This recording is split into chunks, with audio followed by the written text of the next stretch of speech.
Good morning, ma'am. Good morning, sir. I'm Maribel Dumpa Tinambakan, 35 years old, married.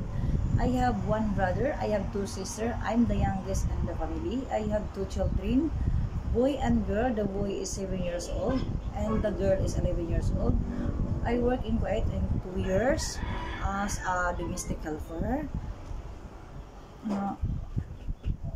I taking the three children. The time that arrive in Kuwait, the kids is 9 years old, 7 years old, and 5 years old. All of them are going to school already. And my madam is the one to drive for them. If they come back from the school, I attend to their needs. I love children and love relationship with all aside from taking care of the children. I also do housework course in the only domestic helper.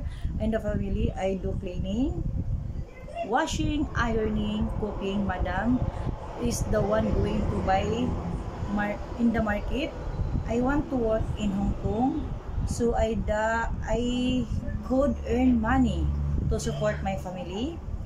I'm willing to adjust Hong Kong procedure, if not the same with those in Kuwait.